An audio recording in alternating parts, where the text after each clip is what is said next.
देखो बच्चों, इस वीडियो में हम देखते हैं कि ओम्स लॉ को डिडक्ट कैसे किया जाता है। V is equal to I R तो हमने हमेशा पढ़ा हुआ है, पर ये जो R है इसकी वैल्यू क्या है, कैसे निकलती है। तो ओम्स लॉ को डिडक्ट करेंगे इस बार हम। तो देखिए, सबसे पहले लिखा हुआ है I is equal to NEAVD।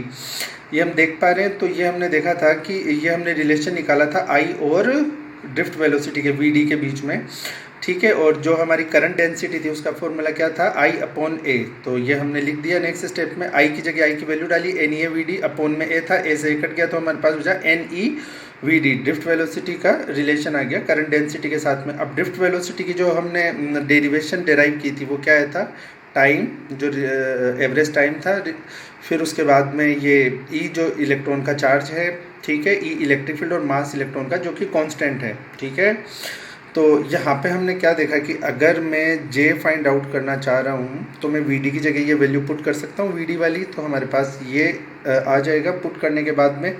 अब यहाँ पे हमने देखा इसको मल्टीप्लाई हम कर सकते हैं, तो ये मल्टीप्लाई E स्क्वायर हो जाएगा। तो हमारे पास आ गया NE स्क्वायर, और T बार इसको भी बोल सकते हो आप, या टॉर्क बोल सकते हो, average time upon M into E। अब देखिए ये NE square T upon M, ये तो कांस्टेंट है पूरा का पूरा, ठीक है। तो इसका मतलब जो J है वो डायरेक्टली प्रोपोर्शनल है E के। अगर ये पूरा टर्म कांस्टेंट है तो इसकी जगह हम अलग से कांस्टेंट यूज़ कर सकते हैं। देखिए यहाँ पे लिखा हुआ है सिग्मा, इस सिग्मा को हम बोलते हैं कंडक्टिविटी, ठीक है। और ये कांस्टेंट होता है, तो इस फॉर्मूला को हम क्या लिख सकते हैं, J is equal to sigma E। तो ये हमने लिखा हुआ है यहाँ पे, ठीक है।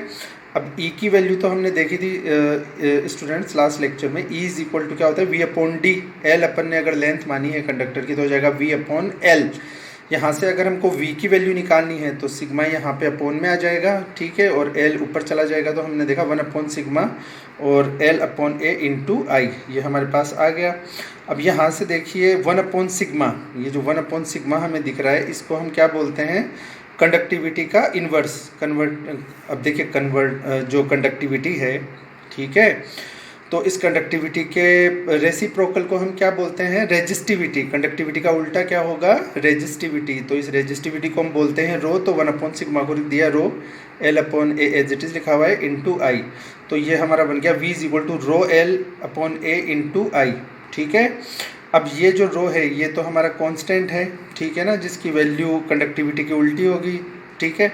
कंडक्टिविटी की जो ये हमने वैल्यू निकाली थी इसका जस्ट M को ऊपर ले जाएंगे, इसको नीचे ले आएंगे तो इसका जस्ट उल्टी वैल्यू हो जाएगी इसकी, देखिए, ठीक है। तो ये हो गई हमारे रेजिस्टिविटी की वैल्यू। अब अगर रो L अपॉन ए, इसको भी हम कांस्टेंट मान ले, देखिए, क्योंकि ये तो सब्सटेंस पे डिपेंड करता है रेजिस्टिविटी। तो L लेंथ है वो कांस्टेंट है, area of cross section wire का ये भी कांस्टेंट है। इस पूरे की जगह अगर मैं कांस्टेंट पुट कर दें और उस कांस्टेंट को देखो हम रो L अपॉन ए, इसको हम बोलते हैं R। इसकी जगह कांस्टेंट पुट कर दिया R।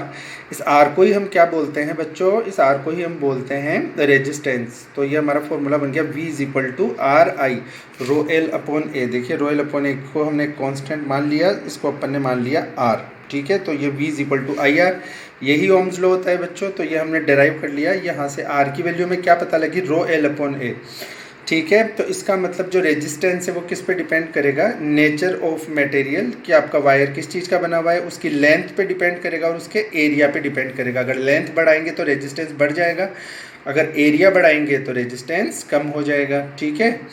तो ये हमने देखा। अब यहाँ पे रो जो हमारे पास टर्म आई थी इसको हम रेजिस्टिविटी बोलते हैं बच्चों, ठीक है।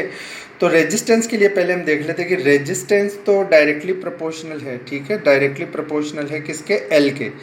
लेंथ के अगर डायरेक्टली प्रोपोर्शनल है तो अगर हम लेंथ बढ़ाएंगे तो रेजिस्टेंस बढ़ जाएगा, पर बच्चों और इसमें देखिए एरिया बढ़ाएंगे तो रेजिस्टेंस डिक्रीज होगा, ठीक है। वायर मोटा करेंगे तो रेजिस्टेंस कम हो जाएगा, और अगर लेंथ में बढ़ाएंगे उसके साथ में तो रेजिस्टेंस बढ़ जाएगा। पर देखो बच्चों, एक चीज़ इसमें है कि अगर वायर को हमने एक वायर को दूसरे वायर के साथ जोड़ के अगर उसकी लेंथ को इंक्रीज़ किया है, ठीक है, तब तो रेजिस्टेंस बढ़ जाएगा। पर अगर वायर को, ये याद रखना बच्चों, गौर से सुनना, अगर वायर की लेंथ हमने स्ट्रेच करके लंबी की है, वायर को खींच करके अगर हमने उसको लंबा किया है, तो जितने टाइम्स लेंथ बढ़ेगी उतने ही टाइम्स एरिया हमारा कम हो जाएगा, ठीक है। ये चीज़ आपको ध्यान रखनी है। जैसे कि अगर मैंने लेंथ को स्ट्रेच करके खींच के दुगना कर दिया तो फिर एरिया कितना हो जाएगा, A/2, ठीक है। अगर लेंथ को मैंने 4 गुना कर दिया, 4L कर दिया, तो एरिया क्या हो जाएगा, A/4। तो हमें ये चीज़ ध्यान रखनी है कि लेंथ कैसे बढ़ाइए, स्ट्रेच करके बढ़ाइए या फिर उसको हमने किसी दूसरे वायर को जोड़ के उसकी लेंथ को इंक्रीज़ किया है। ठीक है, यहाँ पे फॉर्मूला में हमने देखा था कि ये जो रो हमारे पास आया था ये, तो इस रो को हमने क्या बोला था, ये जो रो है हमारा इसी को हमने बोला था रेजिस्टिविटी। ठीक है, रेजिस्टिविटी हमने इसको बोला था। और ये ध्यान रखना कि जो रेजिस्टिविटी है वो केवल और केवल जो मटेरियल है, किस सब्सटेंस का वायर बना हुआ है, केवल उसी पे डिपेंड करती है। ठीक है, और टेम्परेचर पे डिपेंड करती है। अगर आपने टेम्परेचर कम या ज़्यादा किया है तो और किसी चीज़ पे भी रो डिपेंड नहीं करता। इससे रिलेटेड क्वेश्चन आपको MCQ में मिलेंगे। ठीक है, तो आर को तो हम ओम बोलते हैं और एरिया को मीटर स्क्वायर। ठीक है, एरिया देखो, एरिया को मीटर स्क्वायर और लेंथ को मीटर, तो मीटर से मीटर स्क्वायर कट जाएगा तो ओम इंटू मीटर, ये इसकी क्या हो गई, यूनिट। और आर की हम डायमेंशन निकाल सकते हैं। ठीक है, R is equal to V upon I, V की हमने सेकेंड चैप्टर में निकाली है पोटेंशियल डिफरेंस वाले में, आई की हम जानते ही हैं। ठीक है, तो हम R is equal to V upon I से आर की निकाल सकते हैं और फिर ए की तो हम जानते हैं एल की पावर L2 और अपॉन में जो एल है उसकी L1। अगर हम सॉल्व करेंगे तो हमारे पास में रेजिस्टिविटी की डायमेंशन भी आ जाएगी। ठीक है, नेक्स्ट जो हमारा पार्ट है इसमें इलेक्ट्रिक कंडक्टेंस, जो हमने देखा था जिसको हमने सिग्मा से डिनोट किया था। इलेक्ट्रिक कंडक्टेंस, सॉरी वो तो कंडक्टिविटी था, कंडक्टेंस ये रेसिप्रोकल होता है हमारे रेजिस्टेंस का। इसका मतलब ये जो हमारा R है, ठीक है बच्चों, ये जो R है उसका अगर उल्टा करेंगे 1/R तो उसको हम बोलेंगे इलेक्ट्रिक कंडक्टेंस, और इसको G से हम डिनोट करते हैं, G is equal to 1/R। और देखिए ये रेजिस्टेंस का उल्टा है, रेसिप्रोकल है, तो इसको यूनिट को हम क्या बोल सकते हैं, ओम इनवर्स। ठीक है, या सीमन भी इसकी एक यूनिट होती है। ठीक है, सीमन्स भी इसकी यूनिट है कंडक्टेंस की, हम बोल सकते हैं। किस किस पे डिपेंड करती है कंडक्टेंस, नेचर ऑफ मटेरियल पे, साइज और शेप मटेरियल की कैसी है और क्या टेम्परेचर है उस पर डिपेंड करते हैं। देखिए V और V अपॉन आई का ग्राफ था जिसको हमने tan थीटा बोला था, तो इस ग्राफ का स्लोप हमने देखा वो I अपॉन V है, मतलब रेजिस्टेंस के ग्राफ का उल्टा है।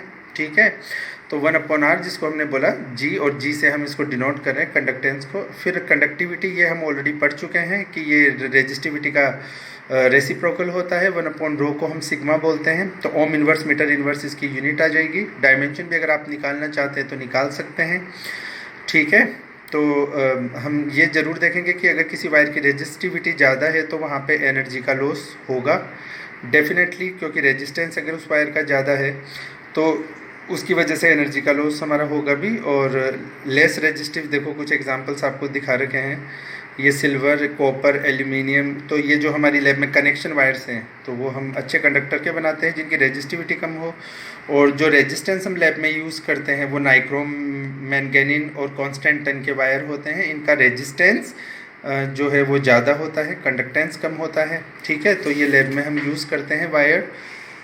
जो नेक्स्ट हमारी डेफिनेशन है रेजिस्टिविटी ऑफ डिफरेंट मटेरियल्स। तो देखिए कंडक्टर्स की आप देख पा रहे हैं 10⁻⁻8 से 10⁻�6, तो देखिए काफ़ी जो है इसकी रेजिस्टिविटी काफ़ी कम है कंडक्टर की। तो अच्छे कंडक्टर की रेजिस्टिविटी कम ही होनी चाहिए उसका। ठीक है, कंडक्टेंस ज़्यादा होनी चाहिए। इंसुलेटर में हम देख रहे हैं 10⁻9 से 10⁻14 इसकी रेजिस्टिविटी काफ़ी ज़्यादा है। तो हम जानते हैं एक अच्छा इंसुलेटर वही है जिसकी रेजिस्टिविटी काफ़ी ज़्यादा हो।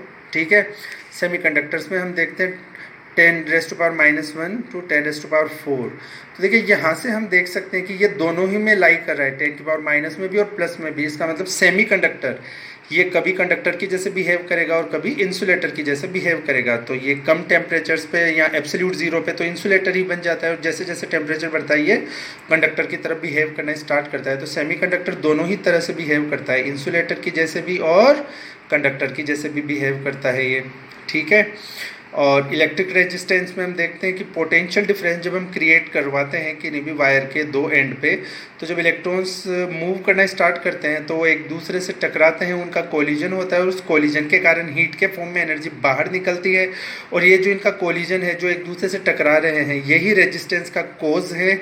ठीक है, और इसकी वजह से हम जानते ही हैं कि हीट के फॉर्म में एनर्जी लॉस भी होती है। और रेजिस्टेंस की हेल्प से भी हम देखिए इलेक्ट्रिक रोड और जो माइक्रोवेव, ठीक है ना, बहुत सी चीज़ें हैं, हीटर, ये सब रेजिस्टेंस की वजह से ही। और जो हमारा पहले येलो वाला बल्ब होता था जिसमें फिलामेंट गर्म होके जलना ही स्टार्ट करता था, ठीक है, टंगस्टन का जो होता था तो उसका भी रेजिस्टेंस काफ़ी ज़्यादा होता था। तो रेजिस्टेंस के हम देखते हैं कि अच्छे यूजेस भी हैं जिनसे हम डिवाइसेस कुछ बना सकते हैं।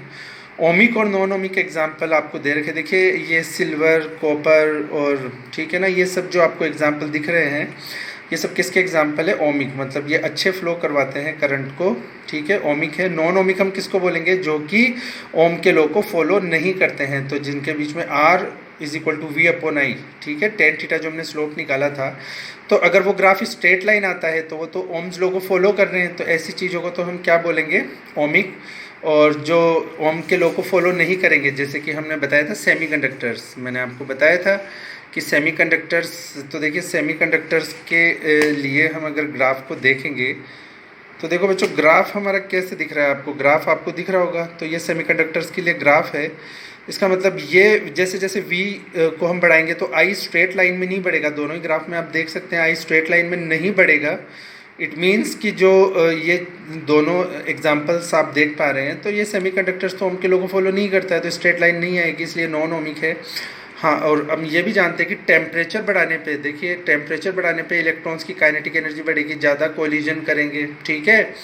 तो उस कई बार टेम्परेचर बढ़ाने की वजह से भी जो हमारा जो कंडक्टर या मटेरियल है वो नॉन ओमिक तरीके से बिहेव करना स्टार्ट कर देता है। तो ये जो R is equal to V upon I, ये जो हमने डेफिनेशन दी है वो है एक कांस्टेंट टेम्परेचर के लिए। हम अगर टेम्परेचर चेंज करेंगे तो फिर ये ओम के लॉ को फॉलो नहीं करता है, ठीक है, हल्का सा उससे डाइवर्ट हो जाता है, ये आप ग्राफ में देख पा रहे हैं। That's it for this video.